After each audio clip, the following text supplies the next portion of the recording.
এই জুলাই সনদ স্বাক্ষরের পূর্বে সকল রাজনৈতিক দলের মধ্যে যে ঐক্যমত্য হওয়া দরকার ছিল সেটা হয়ে এই জুলাই সনদ স্বাক্ষরের যে প্রেক্ষাপট সেটা কিংবা যে দিন ধার্য করা এই বিষয়টা হয় নাই। এটা খুবই অনাকাঙ্ক্ষিত। যেই রাজনৈতিক দলগুলো ঐক্যমত্য কমিশনে অংশগ্রহণ করেছিল তাদের মতামতের ভিত্তিতেই তো আলোচনাটা তো তাদের মতামতের ভিত্তিতে এগিয়ে চলছিল।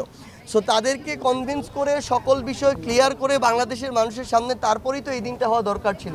আমরা তো সবারই তো এই আকাঙ্ক্ষা ছিল যে পুরো বাংলাদেশের মানুষ তাদের জায়গা থেকে যার যার অবস্থান থেকে এই স্বপ্নটা দেখছিল যে এত সুন্দরভাবে একটা জুলাই সনদ স্বাক্ষরিত হবে, এই সংস্কারগুলো হবে। কিন্তু অন্তর্বর্তীকালীন সরকার অনেকটা মনে হলো যে মানে তাদের কোনো একটা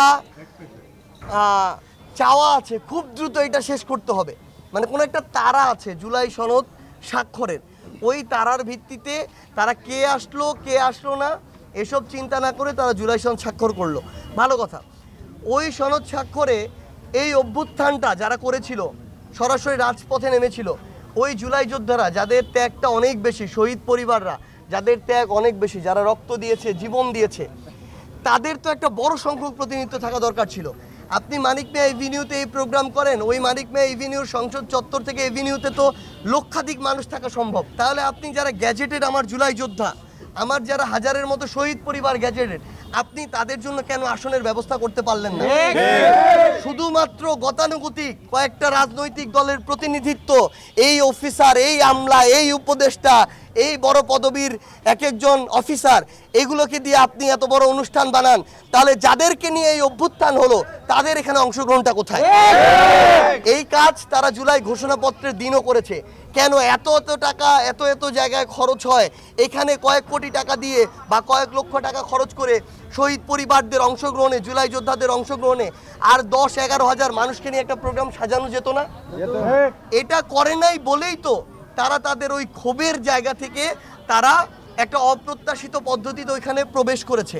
কিন্তু এর দায় তো এই অন্তর্বর্তীকালীন সরকার বা যারা এই প্রোগ্রামটা আয়োজন করেছে তারা এই দায় এড়াতে পারে না। আমরা ধরে নিচ্ছি তাদের সেখানে প্রবেশের পদ্ধতিটা অপ্রত্যাশিত, এভাবে হওয়া উচিত হয়নি, কিন্তু এটার কারণ তো আপনি, এটা তো সৃষ্টি করে দিচ্ছেন আপনি। এবং এরপরে আপনারা প্রশাসনকে ব্যবহার করে তাদেরকে যেভাবে উন্মুক্তভাবে এভাবে পিটিয়েছেন, আঘাত করেছেন, রক্তাক্ত করেছেন, আমাদের ওই আহত যোদ্ধা হাত হারানো ভাই আতিকের হাত যেভাবে খণ্ডিত হয়ে রাস্তায় পড়েছিল, এটা এই অন্তর্বর্তীকালীন সরকারের জন্য লজ্জার। এই অন্তর্বর্তীকালীন সরকার যেটা জুলাই অভ্যুত্থান পরবর্তী সরকার, সেই সরকারের জন্য এটা লজ্জার।